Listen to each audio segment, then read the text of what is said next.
यह कविता की लेखिका सुभद्रा कुमारी चौहान है। खिलौने वाला पाठ। हेलो बच्चों, मैं कल्याणी शर्मा आज भाग 5 रिमझिम पुस्तक से पाठ 3 लेकर खिलौने वाला लेकर आई हूँ। ठीक है, तो इस कविता को हम गायन करेंगे और कविता के भावार्थों को समझेंगे कि इस कविता में कौन कौन लोग हैं और वो लोग क्या कर रहे हैं, ये सब जानेंगे। ठीक है, तो चलिए पहले कविता की गायन कर लेते हैं। वह देखो माँ, आज खिलौने वाला फिर से आया है, कई तरह के सुंदर सुंदर नए खिलौने लाया है।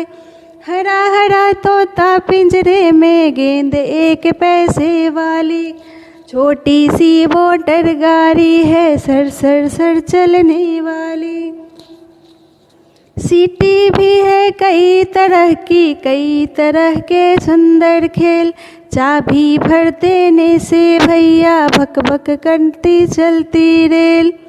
देखिए, इस कविता में कहा गया है, इस पंक्ति में कहा गया है कि एक बच्चा है जो अपने माँ से ज़िद कर रहा है, बोल रहा है कि माँ माँ देखो वहाँ खिलौने वाला आया है, और उसके पास बहुत ही सुंदर सुंदर नए नए खिलौने रखे हुए हैं।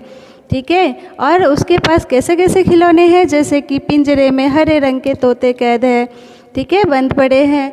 गेंद उसके पास जो है वो बहुत ही सस्ते दामों में, मतलब कि 1 पैसे में मिल जाती है।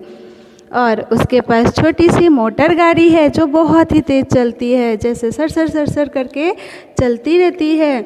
उसके पास सीटियाँ भी है जो हर तरह के, हर प्रकार की सीटी है वो खिलौने वाले के पास है। और उसके पास और भी कई तरह के सुंदर सुंदर खिलौने हैं माँ। उसके पास रेलगाड़ी भी है जिसमें चाबी भर देते हैं तो वो चलने लगती है।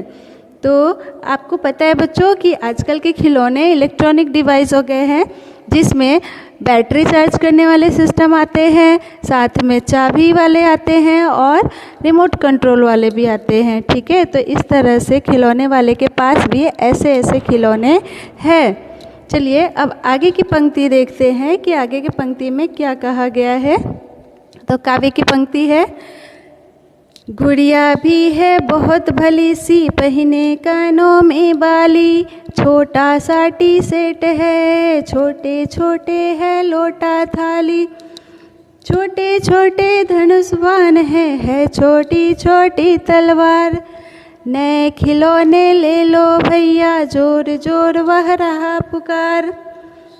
यहाँ पे इस काव्य पंक्ति में कहा गया है कि खिलौने वाले के पास गुड़िया भी है जो बहुत ही सुंदर है, प्यारी सी है, कानों में बाली पहन रखी है। और खिलौने वाले के पास चाय रखने की टी सेट भी है, जिसमें एक केतली होता है, कप होते हैं और ट्रे होता है, तो वो पूरा सेट को टी सेट बोलते हैं।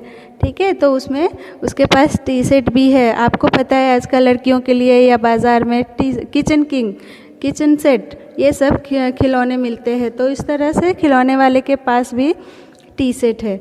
छोटे छोटे लोटा थाली भी है जिसमें हम खाना खाते हैं, लोटा से पानी पीते हैं। और खिलौने वाले के पास धनुष्वान भी है, छोटी छोटी तलवारें भी है। ठीक है, और वो खिलौने वाला घूम घूम कर जोर जोर से आवाज़ लगा रहा है कि आओ खिलौने वाला आया है, आओ खिलौने वाला आया है। ठीक है, तो अब बच्चों आगे की पंक्ति देखते हैं, कविता की आगे की पंक्तियाँ देखते हैं। मुन्नू ने गुड़िया ले ली है, मोहन ने मोटर गाड़ी, मचल मचल सरला कहती है माँ से लेने को सारी, कभी खिलौने वाला भी क्या साड़ी ले आता है, साड़ी तो वह कपड़े वाला कभी कभी दे जाता है। यहाँ पे बोला गया है कि बच्चे आ गए हैं खिलौने वाले के पास और सब अपनी अपनी पसंद की चीज़ें ले रहे हैं। उसमें से एक मुन्नू नाम का लड़का है जिसने गुड़िया ले ली है, मोहन है वह मोटर गाड़ी खरीद लिया है। पर अब सरला की बारी है, सरला बहुत एक्साइटेड है, हाँ, और वो कह रही है माँ से कि माँ मुझे इन खिलौने में से कुछ नहीं चाहिए, आप साड़ी ले लीजिए। पर अन्य बच्चे जब ऐसा सुनते हैं तो वो पूछते हैं कि माँ क्या खिलौने वाला भी साड़ी लेकर आता है। तो माँ कहती है कि नहीं बच्चों, खिलौने वाला साड़ी नहीं लाता है, साड़ी वाला तो वो कपड़े वाला लेकर आता है, जो कभी कभी फेरी लगाते हुए आता है और हमें दे जाता है। ठीक है, अब आगे की काव्य पंक्ति देखते हैं। अम्मा तुमने तो ला करके दे दिए पैसे 4, मुझे दे दिए पैसे 4, कौन खिलौना लेता हूँ मैं, तुम भी मन में करो विचार। यहाँ पे बच्चा कह रहा है कि माँ आप तो हमें 4 पैसे ला कर दे दिए, पर मैं बहुत कंफ्यूज हूँ कि मैं कौन सा खिलौना लूँ। ठीक है, मुझे समझ में नहीं आ रहा है, इसलिए आप भी मन में विचार करो कि मुझे कौन सा खिलौना लेना चाहिए। फिर बाद में माँ को बोलता है कि आगे की पंक्ति में देखते हैं। तुम सोचोगी मैं ले लूँगा तोता बिल्ली मोटर रेल, पर माँ यह मैं कभी न लूँगा, ये तो है बच्चों के खेल। मैं तलवार खरीदूँगा माँ, या मैं लूँगा तीर कमान, जंगल में जा किसी तारका को मारूँगा राम समान। तपसी यज्ञ करेंगे असुरों को मैं मार भगाऊँगा, यूँ ही कुछ दिन करते करते रामचंद्र बन जाऊँगा। देखिए, इसमें बच्चे की अपनी लालसा बताई गई है, वो बेचारा कैसे अपने मन के अंदर जो छुपी हुए भाव है वो बता रहा है कि माँ अगर आप ऐसा सोच रही हो कि मैं अन्य बच्चों के जैसा तोता बिल्ली मोटर रेल ये सब लेकर खुश हो जाऊँगा, तो माँ मैं इन खिलौनों में से कोई भी खिलौना नहीं लेने वाला, मुझे तो सिर्फ तलवार चाहिए या तो तीर कमान खरीदूँगा। ठीक है, क्योंकि मुझे रामचंद्र के जैसा जंगल में जाना है और तारका जैसे राक्षसियों को मार गिराना है, जिससे मैं रामचंद्र जैसा बन सकता हूँ। ठीक है, वहाँ वन में बहुत सारे तपस्वी है, ऋषि मुनि है जो यज्ञ करते हैं और असुर लोग आकर उनके यज्ञों में बाधा डालते हैं।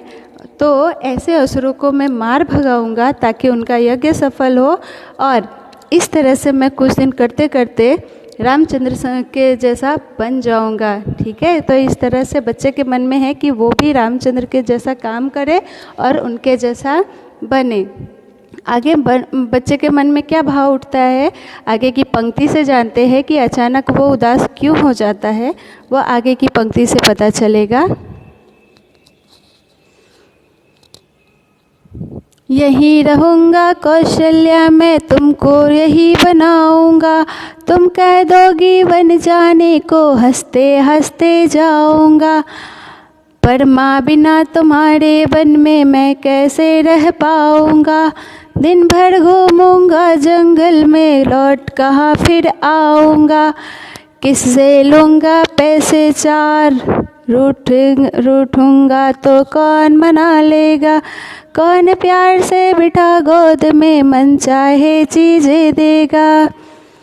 अचानक बच्चे को इस काव्य पंक्ति से पता चल रहा है कि उसके मन में अचानक से उदासी सी छा जाती है और वो कहता है कि माँ हम वन में रहेंगे और मैं आपको कौशल्या माता बना दूँगा।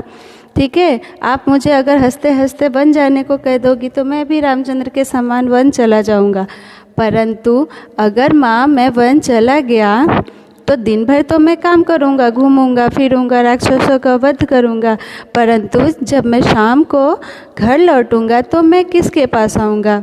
ठीक है, कौन लौट कहाँ पर आऊँगा, जब आप वहाँ रहोगी ही नहीं तो मैं किसके पास लौट कर आऊँगा, मुझे पैसों की ज़रूरत होगी तो मैं किससे मांगूँगा, अगर रूठूँगा तो मुझे कौन मनाएगा माँ, कौन मुझे प्यार से अपने गोद में बिठाएगा और मेरी मनपसंद चीज़ें देगा, जो मुझे पसंद है वो सारी चीज़ें तो सिर्फ माँ पूरा करती है, तो अगर आप ही वहाँ पे नहीं रहोगी तो मेरी मनपसंद चीज़ें कौन देगा। ठीक है बच्चों, तो ये कविता और कविता के भावार्थ थे जिसे सुभद्रा कुमारी चौहान जी ने लिखा है, और यह बहुत ही सुंदर कविता है, आप लोग गाकर इसको याद कीजिएगा। धन्यवाद। बच्चों, कविता में खिलौने वाला का जिक्र है। जो खिलौने वाला इस तरह से होता है जिसके पास तरह तरह के खिलौना। ये देखिए पिक्चर में, जैसे कि उसके पास ट्रेन टॉय है जो चाबी भर देने से चलती है और बहुत सुंदर है। गुड़िया है जो बहुत ही अच्छे सुंदर कपड़े पहने हैं, कानों में बाली पहनी है।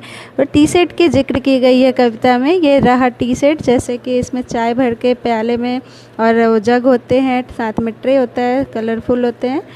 यहाँ लोटा थाली है, जो थाली में खाना खाते हैं और लोटा से पानी पीते हैं। सरला जो साड़ी की ज़िद करती है माँ से, वो साड़ी इस तरह से है, पर कपड़े वाला ही साड़ी देता है, खिलौने वाले के पास साड़ियाँ नहीं होते हैं। इस कविता में तलवार की जिक्र की गई है, जिसमें रामचंद्र जैसा बालक तलवार लेना चाहता है, धनुष बाण लेना चाहता है और असुरों को मारना चाहता है। माँ को कहता है कि मैं आप वन जाने को कहोगी तो मैं वन चला जाऊंगा, वहाँ तारका जैसे राक्षसियों को वध करूंगा और ऋषि मुनियों को यज्ञ करने में मैं उनकी सहायता करूंगा और उनके यज्ञ को सफल बनाऊंगा। राक्षसों को वध करूंगा क्योंकि वो ऋषि मुनियों के यज्ञ में बाधा डालते हैं, इसलिए। और इस तरह से करते करते मैं रामचंद्र जी के समान बन जाऊंगा। माँ, आपको कौशल्या माता बनाऊंगा और मैं रामचंद्र बन जाऊंगा। लेकिन माँ, वन में मैं आपके बिना कैसे रहूंगा? इस तरह से बच्चे के मन में भाव प्रकट होता है और माँ के प्रति प्यार होता है कि मैं उनके बिना कैसे रहूंगा। धन्यवाद बच्चों। उम्मीद है आपको ये कविता बहुत अच्छी लगेगी और आप इस कविता को सुनकर समझने के प्रयास कीजिएगा और उसके अर्थों को जानेंगे। तो आप इसको बार बार देखिए और याद कीजिए। धन्यवाद।